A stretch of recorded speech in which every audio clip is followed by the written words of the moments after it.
You will hear a trainee music teacher called Joe talking to his supervisor about the school marching band that he has been given responsibility for. First, you have some time to look at questions 21 to 26.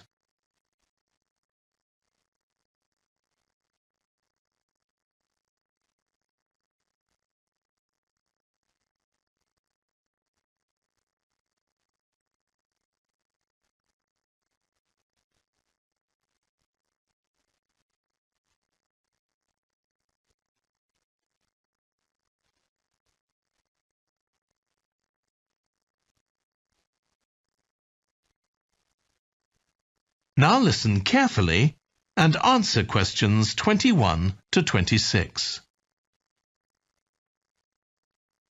So, how are you getting on with your teaching practice at the high school, Joe? Well, I've been put in charge of the school marching band, and it's quite a responsibility. I'd like to talk it over with you. Go ahead. You better start by giving me a bit of background. Okay. Well, the band has students in it from all years. So they're aged 11 to 18, and there are about 50 of them altogether. It's quite a popular activity within the school. I've never worked with a band of more than 20 before, and this is very different. I can imagine.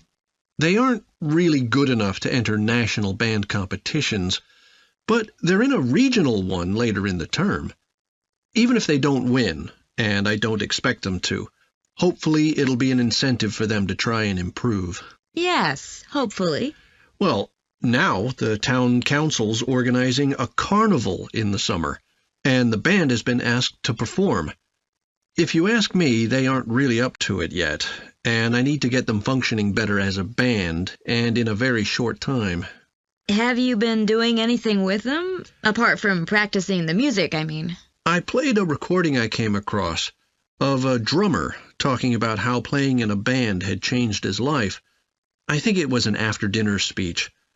I thought it was pretty inspiring, because being in the band had stopped him from getting involved in crime.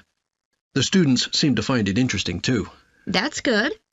I'm planning to show them that old film from the 1940s, Strike Up the Band, and talk about it with the students. What do you think? Good idea. As it's about a school band, it might make the students realize how much they can achieve if they work together. That's what I've got in mind.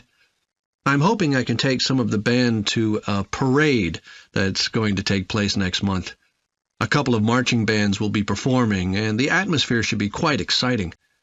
It depends on whether I can persuade the school to hire a coach or two to take us there. They sound like good ideas to me. Thanks. Before you hear the rest of the discussion, you have some time to look at questions 27 to 30.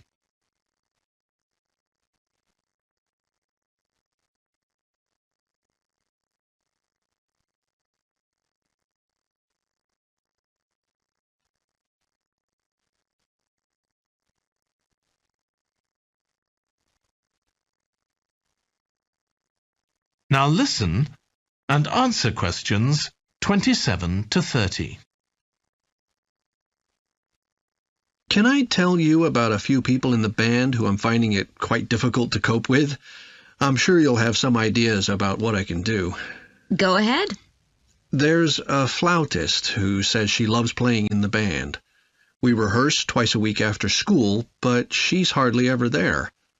Then she looks for me the next day and gives me a very plausible reason. She says she had to help her mother, or she's been ill, but to be honest, I don't believe her. Oh dear. Any more students with difficulties? Plenty. There's a trumpeter who thinks she's the best musician in the band, though she certainly isn't. She's always saying what she thinks other people should do, which makes my job pretty difficult. She sounds a bit of a nightmare. You can say that again. One of the trombonists has got an impressive sense of rhythm and could be an excellent musician, except that he has breathing difficulties, and he doesn't really have enough breath for the trombone. He'd be much better off playing percussion, for instance, but he refuses to give up, so he ends up only playing half the notes. I suppose you have to admire his determination. Maybe. One of the percussionists isn't too bad, but he never seems to interact with other people, and he always rushes off as soon as the rehearsal ends. I don't know if there are family reasons or what, but it isn't good in a band where people really need to feel they're part of a group. There are others too, but at least that gives you an idea of what I'm up against. Do you have any thoughts about what I can do, Lizzie? That is the end of section 3. You now have half a minute to check your answers.